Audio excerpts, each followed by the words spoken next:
Tron, the legacy, your first one. Yeah. How did it define the cinema that you were making from this point? Well, you know, it has some similarities to Top Gun and being a sequel to a movie I saw as a child. But for me, that was an incredible film, very important. Obviously, my first film with Claudio. And we were very ambitious in that film. You know, we shot it in true 3D. We had, you know, illuminated suits. We built sets that were all lit from the ground up. We shot it in 65 days, which is very fast for a big film like that. Collaborated with some incredibly talented people. So for me, that was my film school. You know, that was my first film. That was really my first time on a film set, and I was directing the film. So I have very good memories. It was a great experience, and it's a movie that I'm very proud of. So Claudio, how was he on the set on his first movie? It was great. we did a little teaser together, you know, and I didn't really think of how much it would grab the audience, you know, and I really wasn't sure yet if I wanted to do I was still, you know, I didn't tell you, maybe. But I was a little on the fence, but when I saw the crowd's reaction to the film, when the first little teaser we did, I was like, it was at Comic-Con, and the audience just went, "What is this?" And it was that energy just said, like, yeah. I remember that moment. I were there, I saw it, and the thing that I are amazed that we as a fan still are praising this movie as one of the legacies, one of the Tron. And I'm curious, were you prepared for that people actually will say it's even better than the original one, we love it? I mean, you never know exactly how an audience is going to respond to your film. You know, you make the best version you can, and for me, I make the movie that I'd want to see, because that's all you can do is kind of draw on your own inspiration. But yeah, it's wonderful. You know, it's wonderful to have made films that people still enjoy. You know, 10, 12 years later. That's, you know, I think that's what we strive for. It's almost more important than the initial reaction. You want to make films that have a life to them.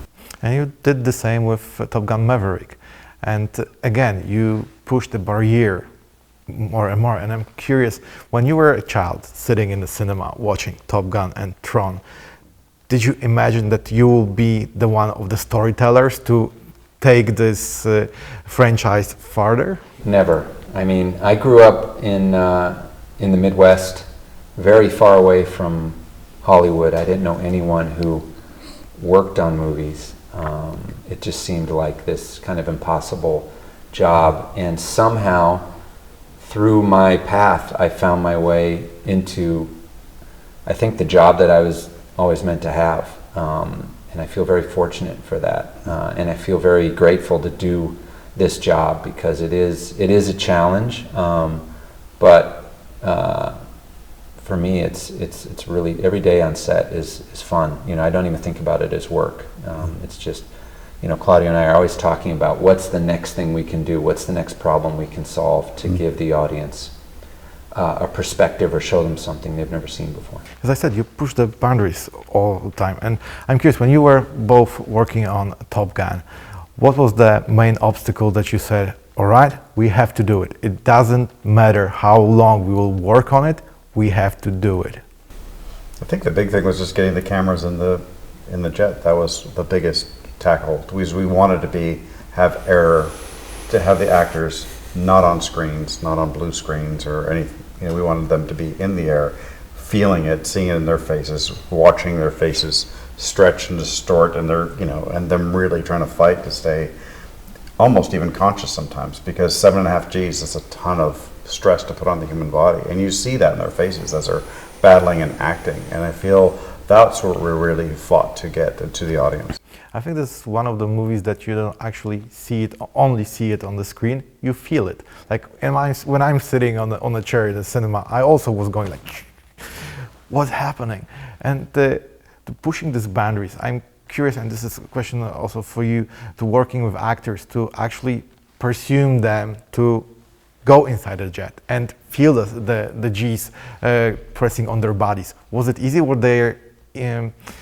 very easily to say, okay, I want to do it. It doesn't matter, I know it will look good on screen, let's do it. Well, the good thing is we had Tom Cruise to show everyone how it's done. So Tom was the first one to get in the jet, and we shot footage with him. And you know, he's a pilot, he flies aerobatics, he made the first Top Gun. So he was able to kind of show everyone how to do it, and how to make it work for a film, you know, because they are actors and you need to be able to play the part. You can't just sit there and do your lines. You have to really feel like that they're involved in the narrative and sell the emotion of what's happening on screen. And there's no one better at that than Tom Cruise. So when you've got him kind of leading the way for the actors and showing them how it's done, they all wanted to step up and do what he did. So it was a great challenge for them, a great learning experience for them, and you know, I think, like you said, the audience appreciates it because you feel that we really shot it. And how much did he motivated you to go further and further? Because I know that this is a guy who is saying, okay, I know what you want to do, but I think we can make it more crazier, Yep. more real. And how many times did he actually pursue you to go farther? He's always pushing every day. I mean, this is my second film with him, so I knew what to expect, Claudio as well. But for Tom, it's always faster, lower, you know, harder. Like, he just pushes. That's how he's wired. And it was great to have that energy on set. It was great to have with the Navy, you know, when we wanted to push them further than maybe they expected. And you know, you're going to see some things in this film when Tom's character flies the low-level course and proves it can be done. That flying sequence is probably one of the most extreme, I think, that's ever been done. You know, that was pushing the boundaries of everything the Navy does in their training to the absolute limit.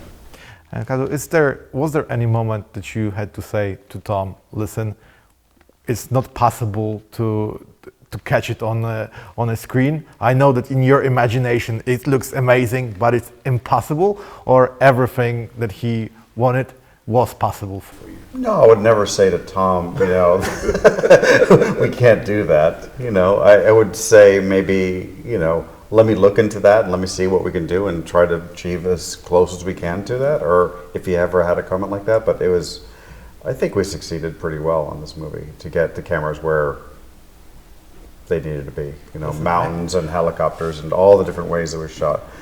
Even bought this movie on freaking Blu-ray, and I rarely do that to have it in the best quality in my own home, and I can watch it whatever I want.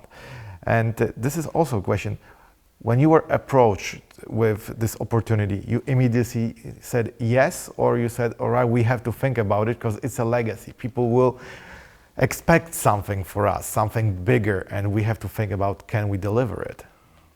Yeah, I mean, when Jerry Bruckheimer sent me an early version of the script, I had to figure out my take on it. You know, you don't just say yes. You have to have a point of view, because that's the job of a director, to have a vision. But also, this needed an emotional core, a heartbeat to the story that hadn't quite been figured out yet. So that was, for me, the first job. And then to go to Tom with Jerry and convince Tom to come back to this character, because it was not something he took lightly. So that was, for me, the first job. And then once Tom said, yes, let's do it, then I was like, oh God, now we have to actually do it. But as soon as I talked to Claudio about it, you know, I think Claudio was excited because Claudio had worked with Tony Scott on 3 films. So for him, it was a chance to kind of use some of the things he learned working with Tony and apply that to this new film. So if I understand correctly, there was one teensy moment that you were hoping that he will say no and you can go to other project? No, I wouldn't say I was hoping to say no. I was hoping he'd say yes, but once he did, then you're like, oh God, now we actually have to do it. And I knew it was going to be a challenge. And now we're looking at, you know, that was 5 years ago. So it's been an incredible journey to get here. Yeah, so this movie also showed everyone that people actually want to go to cinemas, because there was this rumor after pandemic that people better want to stay at home, that they are not going for something that is not a big blockbuster. And Top Gun is a blockbuster, but if you see on the side of the story that is showing, it's not something flashy like the superhero stuff. And I'm curious, what now? What is now for you in store to try to top the Top Gun?